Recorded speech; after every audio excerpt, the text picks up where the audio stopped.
everyone. My name is Dara, and you have just entered a space where we nerd out on all things Hallmark movies, whether Christmas, summer, fall, spring, or winter. We will review all of those Hallmark movies for you, and by we I mean me. And I know you're like, wait, this is Dear Hallmark, but you're about to review a Lifetime movie. Don't be confused. Don't let there be a server failure, no 404 error. You have seen correctly.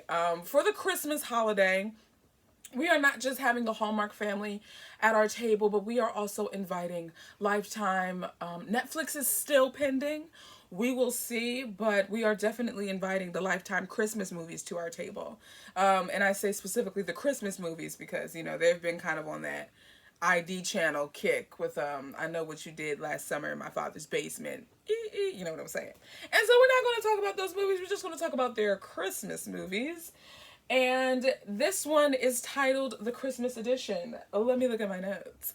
So this one stars Rob Mays and Carly Hughes. And it is about a young woman named Jackie who is a news reporter at the San Diego or something Sunshine Chronicle, the Sun Chronicle. It's a prominent newspaper in San Diego. And she is like, she's doing it. She's doing her thug thizzle. And then all of a sudden, her boss makes an announcement that they're being bought out by Dower Media Company, which is the most powerful digital news conglomerate in the country. And so the paper will now be going all digital. And so with Dower Media acquiring this newspaper, of course, there are some layoffs, there are some transitions. And with that, the person who, I forget her name, I think her name is Melissa Dower, who's the owner of the whole thing. Jackie's boss told Melissa how Jackie's up for news editor. And Melissa's like, actually, you probably should be like a staff reporter, maybe with some more experience, like you're a good writer, but maybe not for the news editor position. And Jackie's like, what you mean, Jelly Bean?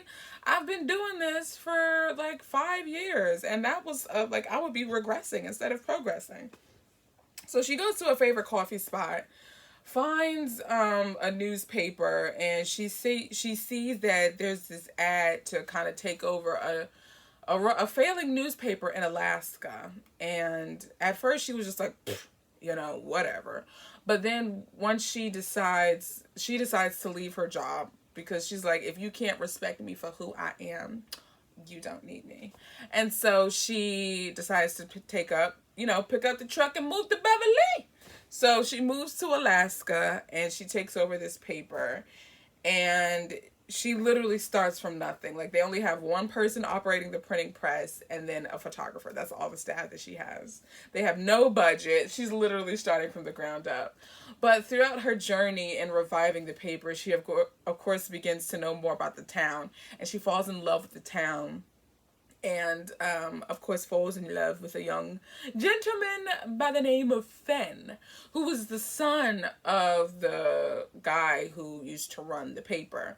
But he doesn't want it. He's not interested in being a news guy. He's a what they call it? A glass blower.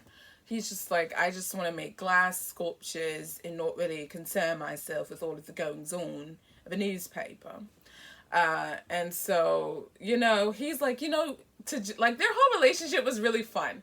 I liked Finn's character. He was like the encouraging, he was sweet. Like, I just really liked his character. And he always encouraged Jackie, instead of always reporting about it, you have to live it. Don't just write about it, but live it. And then write from your experience.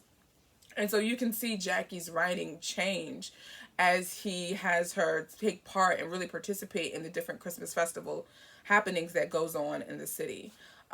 And to revive the paper, she titles it The Christmas Edition, is the name of the movie. And needless to say, she's, they blow, like the paper blows up, they get subscribers. Melissa Dower, who was like saying, you ain't, you too good, you can't sit with us, all of a sudden is blowing up her phone like, fam, we want to acquire this little newspaper. And Jackie's like, I don't know. But of course she ends up staying, and she goes with Finn, and, you know, there's a drink of hot chocolate to be had, whatever.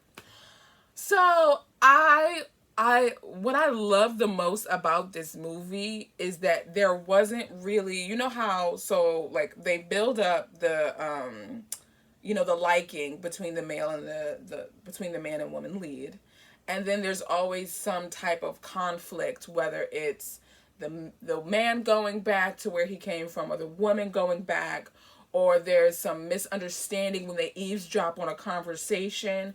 There was really no conflict here because Jackie told Finn straight out what's happening. And Finn was just like, listen, you know, he was like, well, we have one more night.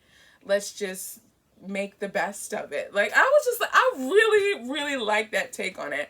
I like that they didn't do the typical either eavesdropping misunderstanding or like, she just left without telling him. Like, there was not really a conflict, as like I feel like the conflict was more so now within Jackie. It was more so an inner conflict as to what she would decide to do, because he put the decision in her hands. Finn said, you know, Jackie, it really is up to you. Like, if I'll support you whatever you do. Like, if you want to go back to San Diego, because Melissa offers her a promotion to try to entice her to come back. So he's like, if you want to go back, you know, do it. But if you want to stay here, if you want to stay, like, I'll support you whatever you do. And then she would keep trying to tell him like what her thoughts were, and trying to like have him be her sounding board. He was like, let's not talk about it tonight, the night of the Christmas Eve party that they're, you know, celebrating for the paper. And he then ends up saying, you know, Jackie, go tell her that you're going to take that job, because he could tell that she wanted to take the job, and he was like, go ahead. Of course, it was a punch in his gut because he really liked her, but she ends up, you know, not taking the position, and she lives her time in Alaska. And I that was the part I really enjoyed the most.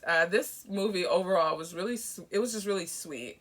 So if you're looking for something, I watched it I would watch it at like 2 in the afternoon, because it's really like there's not much conflict, not much action. It's just really, it's a beautiful, cozy movie to pass the time. So I would give it about 2.5, 3 crowns, because again, it was just like I would give it 2 crowns. You know, it's a movie. It was cute. Loved Jackie's haircut. I was like, it made me want to cut my hair again. And I loved her outfits. Lifetime, y'all are killing me with not killing me legit, but like, y'all are killing it with these outfits. But I think that's probably why I watch Lifetime Christmas movies, is because of their outfits. But I loved what Jackie was wearing, the whole, like, she was killing the game, and I loved it. Loved it. So, talk to me, y'all. Are you guys watching Lifetime Christmas movies? I guess this is becoming a thing, because I'm reviewing all of these Lifetime Christmas movies now. But don't worry, there are more Hallmark movies to be had, because you know, this whole, like, the whole of Thanksgiving week is all, like, they're churning out one every day for the kids. And I'm like, well, okay, Orville Redenbacher, just churn them out. You know what I'm saying? So don't worry, there's more Hallmark movies to be had, but we had to invite our cousins. Them cousins we only see once a year. Lifetime is them. Netflix, we still trying to decide if they are cousins or not. We'll find out though. We'll find out. But yes, y'all, thank you so much for joining me on this episode. Okay, I'll just call it an episode. This episode of Dear Hallmark. Again, let me know in the comments, are you watching Lifetime movies? What do you find that you like Lifetime more than Hallmark? Is there a hierarchy with Lifetime, Hallmark, and now Netflix is trying to put their hat in the ring, you know what I'm saying? Vanessa Hudgens is to Netflix is what I feel like Candace Cameron is to Hallmark in terms of the Netflix Christmas movies. Like, she's about to be the Candace Cameron to Netflix's Netflix's Christmas movies. But yes, let me know what you guys are doing this. Are you guys watching Lifetime movies or not? And I will talk to you guys in my next video.